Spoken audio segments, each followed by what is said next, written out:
It's not natural to kill people. And when you do it, and when you see it, when you experience it, it never leaves you. It's stuck in your head. And fortunately, most people are able to compartmentalize it and say, okay, that's rattling around in there, but I'm gonna do my best to keep on going. But some people can't, and it changes them. If you go to war, you're broken forever.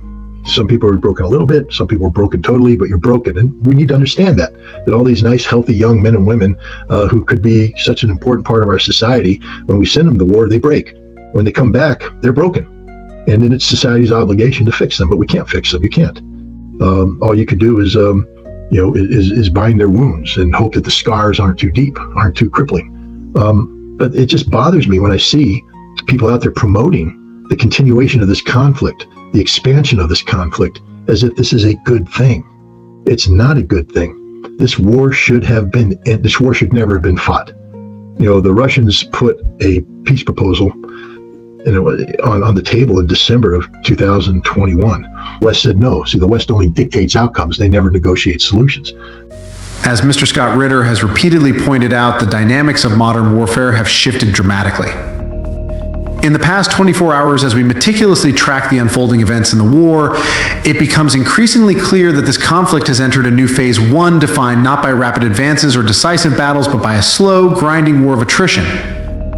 This is not a war measured by territorial gains, but by the depletion of enemy resources, the weakening of morale, and the gradual erosion of strength. Kursk stands as the latest chapter in this long, slow campaign.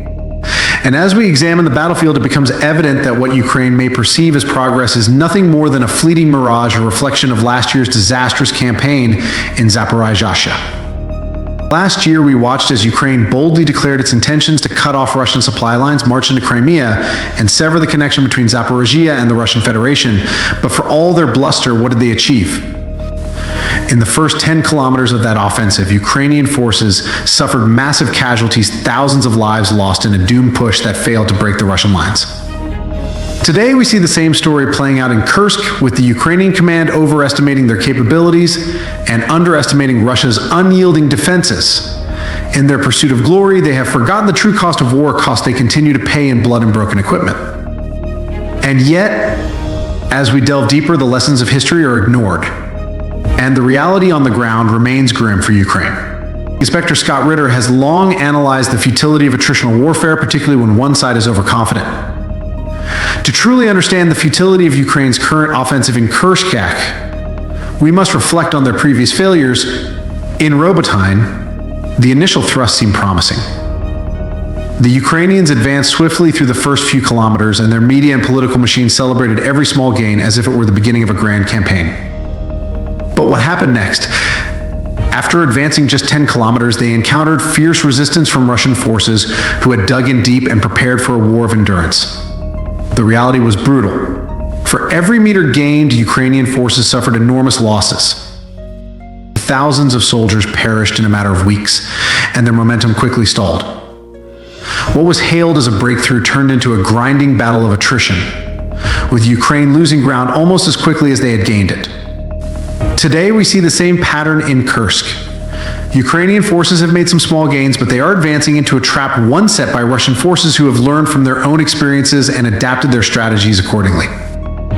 In Kursk, Ukrainian forces have already lost over 400 vehicles, and the estimated death toll ranges between 4,000 and 5,000, numbers that continue to climb daily. And just as in Robotyne, these losses will soon eclipse whatever minor gains they have made. Ukrainian commanders may hope for a breakthrough, but the reality is that they are simply feeding their best troops into a meat grinder with little to show for it. Yet, as the Kursk offensive drags on, we must turn our attention to the larger implications of Ukraine's losses, not just on the battlefield, but on the home front as well. In his latest assessment, Inspector Scott Ritter emphasized the significance of territorial control in modern conflicts. One of the most significant developments in the Kursk offensive has been the brief Ukrainian seizure of Sudzha. It was, by all accounts, a sudden and unexpected advance, one that caught Russian forces off guard. But even this momentary victory was short-lived. Within a day, Russian troops regrouped, cut off Ukrainian supply lines, and surrounded the remaining forces. Sudzha is now little more than a symbol of Ukraine's fleeting success, a town that may have fallen for a moment but remains firmly under Russian control. These short-lived victories reveal the larger truth of this conflict. Ukraine may have moments of success, but they lack the ability to sustain them.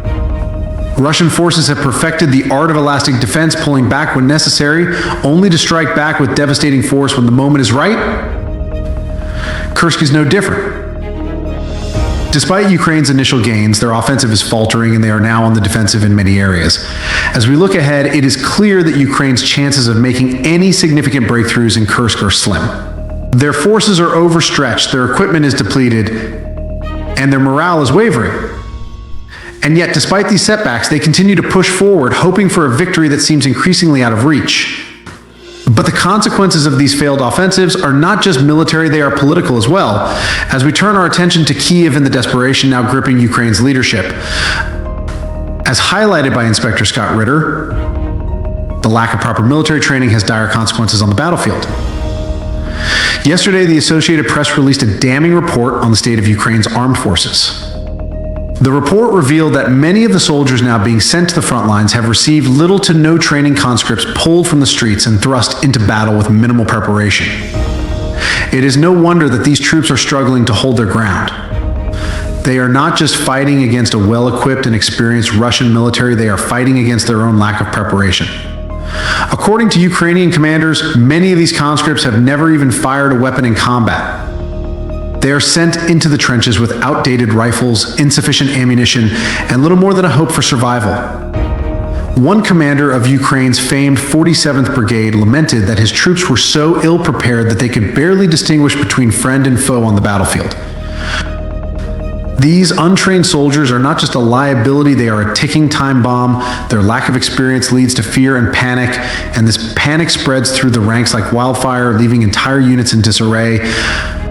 This chaos on the front lines is a direct result of Ukraine's inability to properly train and equip its forces, something that is becoming increasingly difficult as the war drags on. But the cracks in Ukraine's military strategy are only part of the story. As we shift our focus to Kyiv, we see a government struggling to maintain control amidst a growing tide of desperation. Reflecting on the insights of Inspector Scott Ritter, one can see how desperation often leads to poor decision-making in wartime. In Kyiv, the desperation is palpable. Reports from the Kyiv Independent suggest that the Ukrainian government is laying the groundwork for potential peace talks with Russia this fall, a move that reflects just how dire their situation has become. President Zelensky, once defiant in his refusal to negotiate, now finds himself cornered with few options left on the table. But while Kyiv may be eager to negotiate, Moscow has made its position abundantly clear there will be no negotiations, no concessions, and no forgiveness for Ukraine's attacks on Russian soil. This is not just a military conflict, it is a battle for national pride, and Russia has no intention of backing down. Zelensky may hope for a diplomatic solution, but the reality is that Ukraine's position is weakening by the day, and their bargaining power is rapidly diminishing. As we move forward, it is important to consider how the international community is reacting to Ukraine's struggles and what the future holds for both sides in this ongoing conflict. Even Inspector Scott Ritter has questioned the effectiveness of Western support in sustaining Ukraine's war effort. Despite the billions of dollars in aid that Ukraine has received from the West, the cracks in their military capabilities are growing wider.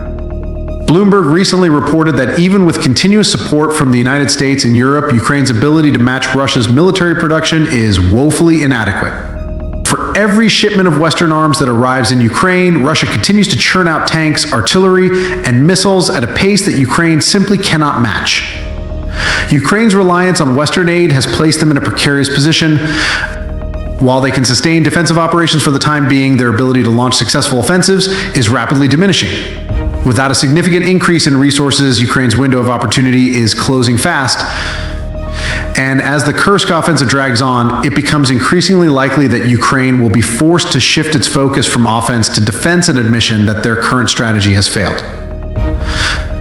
For now, Russia continues to execute its strategy of attrition, draining Ukraine of its resources, manpower, and morale. The future of Kursk and the war itself will be determined not by who can strike the hardest, but by who can endure the longest. And in this slow war, Russia holds the advantage. As we bring our analysis to a close, let us reflect on the broader implications of this war and what it means for the future of Ukraine and the international community. As Inspector Scott Ritter has aptly noted, the war of attrition is a battle of wills as much as it is a battle of arms. Kursk, like Roboting before it, stands as a testament to the failures of Ukraine's military strategy.